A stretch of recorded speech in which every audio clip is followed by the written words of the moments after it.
coming to you this evening with comfort is the enemy of joy. A bit of mindset one. Tuesdays tend to be a bit of mindset. So come and join me every Tuesday evening for a bit of mindset. Hashtag replay if you are on the replay. And the reason I want to cover this off is because sometimes we don't realize how we're holding ourselves back. And actually, this applies to whole of life. So, not just health and fitness, it could be work, career, finances, relationships, the whole shebang. But I will talk about it from a fitness and health perspective. No doubt I will segue into whole of life because this can apply to all areas of life. But let me know how you're going. What's happening on your Tuesday? Say hi in the comments if you're joining me live.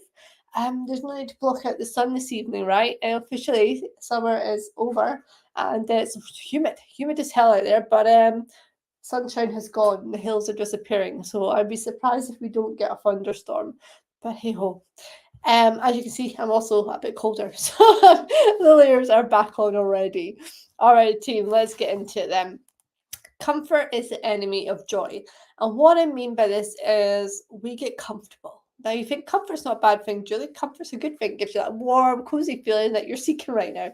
And comfort isn't a bad thing to a degree, okay? So we don't want to always be on the fight or flight and, that stress mode and always feel like we're hustling and pushing and not enjoying where we are now because we're always looking into the future and the next thing and the next thing and the next thing. But where comfort becomes a challenge or an issue is where we end up settling. So that's where comfort becomes the enemy of joy. And what I mean by settling is whether it be where you are with your fitness. So you started to couch to 5K, but you never actually finished the 5K. You maybe got to, I don't know, the walking and then running for 10 minutes, and then it got a bit uncomfortable. So you gave up and you never quite finished it. So you've never quite completed the couch to 5K. It could be that the classes you're going to at the gym aren't challenging you. They're comfortable, the people that go, the moves, but you're not increasing your weight. You're not putting any extra reps in, whatever it may be, because you know your comfort level. It could be that you do lots of yoga classes because that's your comfort level, but they're not pushing you, they're not challenging you, but you're kind of ticking that box off, well, it's what I enjoy, I know what I'm doing, I feel comfortable, but because you're not pushing yourself, you can feel like your fitness is plateauing. Other ways around comfort is around your weight.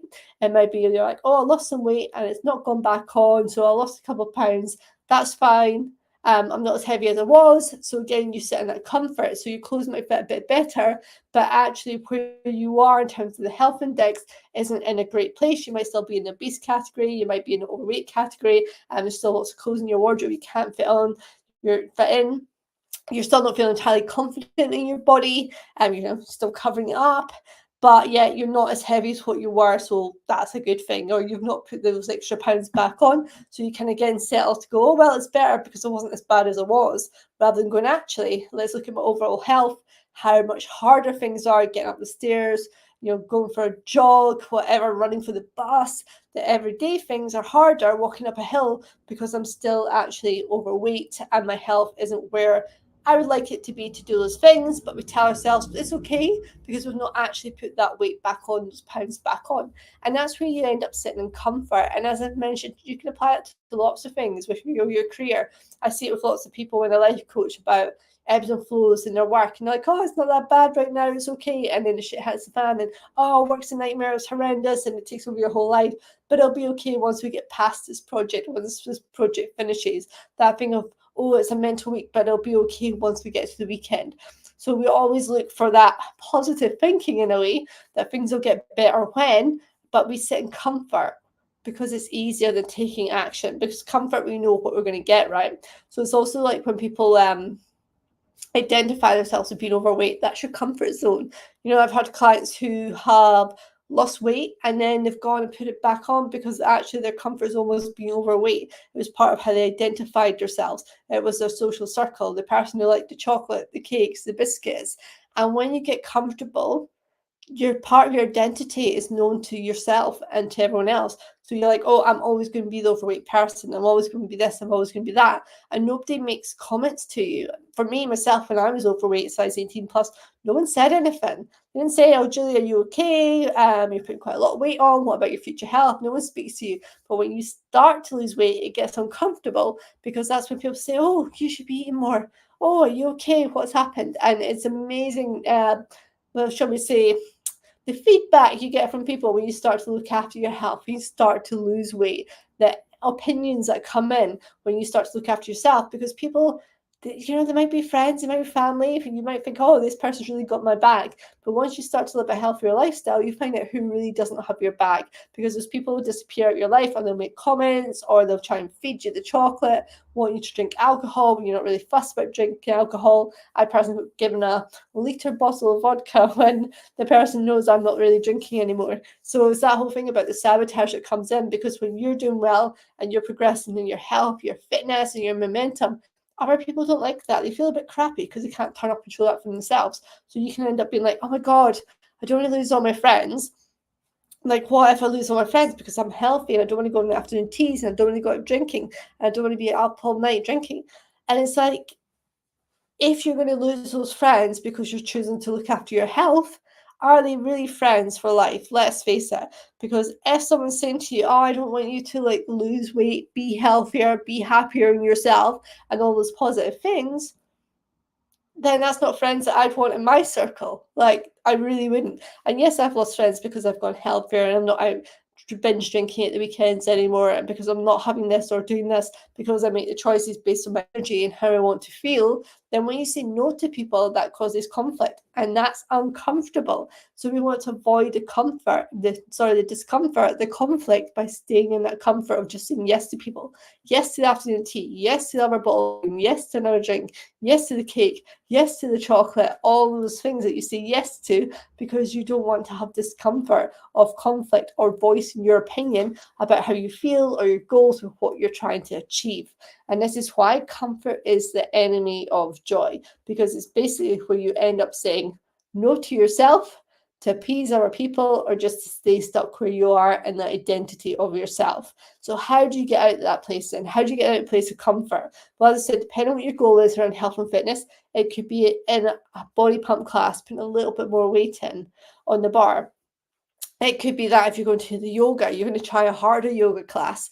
It could be that if you actually go out and do the couch to 5K, you know where you normally stop. So let's push one stage further than that and really face into that discomfort to get you joy, because you know when you're taking action, you'll feel better when you come out and done a heavier weight or challenge yourself in yoga or reach that next step on couch to 5K. You feel like you've achieved something, that actually fitness is making a difference and you're feeling better, you're feeling stronger, and that's going to help you mentally too. And when we talk about nutrition and weight loss, then you're going to feel better in yourself when you're not carrying so much weight around your body. It's amazing how much weight people are carrying around on their body. And when you lose that weight, you're going to have more energy to do the things you want to do. The training's going to be easier. Getting up in the morning is going to be easier. The fit of your clothes is going to feel good. Going out shopping for a dress for the wedding is going to feel much more confident and comfortable than what it currently is at your weight if you're not happy with your weight. So it's really thinking about the long term. What are the things I'm going to get from discomfort? So it's going for the short-term pain for long-term joy, comfort. And I'm not saying, oh, Julie, you're saying that people have to lose weight to be happy. That's not what I'm saying. I'm being truthful about the amount of people out there who aren't happy with their weight and they're settling for comfort, for the identity as an overweight person, as a cake eater, the chocolate eater, the drinker, all those things, because they don't want discomfort of conflict, of saying no, of putting yourselves first, going heavier at the gym, turning up and showing up for yourself. It's all those things. It's ultimately showing up for yourself. And it's not about that when you get to a certain weight, you'll be happy. Absolutely not. But what happens is you will feel like you've got more energy. You will feel like mentally and physically stronger. And you feel like you've actually achieved, rather than another 6 months gone by, nothing's changed. Another 6 months, nothing's gone by. People are stuck in the hamster wheel. You know what? You might meet other people, say, hey, what's happening in your life? What's done? And it's not about judging people, but they've talked to you about losing weight. Yeah, I get this all the time. They've talked to you about losing weight. They've talked about getting fitter, getting back on the Peloton. Talk, talk, talk, talk, talk. No action, because they're all stuck in comfort. And on the outside, you're like, but they look happy, Julie. But what you don't know on the inside is that person, and this may well be you I'm talking to, isn't happy. They're not happy. They're beating themselves up. They're comfort eating. They're eating the biscuits. They're eating the cake behind closed doors to make themselves feel better. They're having the drinks to make themselves feel better, but they're pissed off on the Sunday afterwards because they spent the money on it. all the calories, they've got no energy, they feel crap. So then they're giving themselves permission. They're just settling, going, this is how it's always going to be, because people don't know how to get out of that place. Okay, so just know that comfort is the enemy of joy. And I've given you different ways in which you can step out of that. I'm going to summarize that for you, because if you're stuck in comfort and it's not where you want to be, it's comfortable, but it's comfort and it's miserable, then there's things you can do. Number one, where are you on your fitness goals? What are the things you want to achieve? Now, I'll give you some tips there, but what are the things you want to achieve around fitness goals? Break it down, start doing it, commit. We're on Tuesday, you can start tomorrow. Get out for a 10-minute walk, right? Immediately, you've already improved your fitness, okay? Mental and physical. So whatever your fitness goal is, don't wait. You can start it tomorrow. If you're like, I want to do an online class, it's easy to find online classes. It's easy to find loads of fitness stuff out there.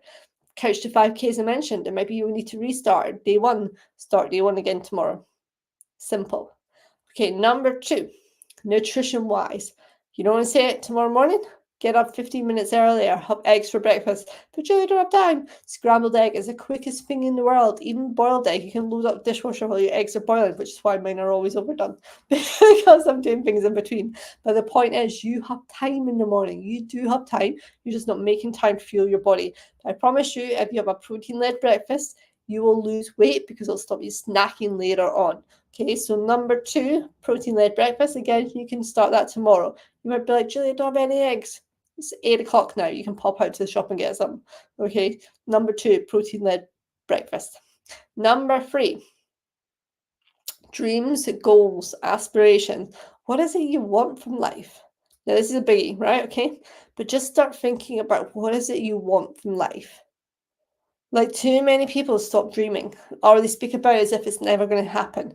I want that house. I want that kitchen. A few years back, done a whole thing on dreams and what happens when we stop dreaming. And off the back of that, the amount of people who took action, so I might do this in the masterclass actually, who took action in terms of wrote a poetry book, got the new kitchen, saved up, got the house they wanted, lost weight, got into fitness. The amount of people, once they realised that they actually still had dreams and they could take action on their dreams and actually live in a place of joy rather than settling for the comfort. This is it. This is all I'll ever have. I'll never have a house. It'll just be a flat. All those things. Yeah. So once you start to realise that you can dream and make those a reality, then you will live the joy of what your life is about and what your experiences are. So I'm going to cap it at those three because that last one's quite a big one. Fitness, you can change up, starting tomorrow. Nutrition, protein egg for breakfast, easy to start tomorrow. Free your dreams. Bigger one, right? Bigger one, but take the time to think about it. Where are you not happy in your life? Maybe one of the two I've just mentioned. So I've already given you 2 quick solutions to start working towards those. Where are you not happy in your life? And what steps can you take to start working towards it? And you might be saying, oh, but Julie, I can't. It's not that easy. Money, house, da da da. I promise you, someone who's changed their fitness, their health, their career over the last 10 years, it can be done. It absolutely can be done. You just got to make the choice about what it is you want. And if you're someone who's happy in comfort, happy completely where you are, cool, not an issue. But then you wouldn't still be watching this. Okay, so get honest with yourself. All right, team, that is it for this evening. Comfort is the enemy of joy. And just take a few minutes to think about where you are. If you're sitting in comfort, what does that mean for your health, your fitness, your life dreams? If you're settling for comfort, just know it is the enemy of joy. And you deserve to be joy. You deserve to have a good life. We only get one shot of this, so let's make it a good life. So opt for joy over comfort. Yes, there's work to be done. Yes, there's discomfort in there. But the end outcome will be so worth it. All right, team, thanks for joining me, and I shall catch you all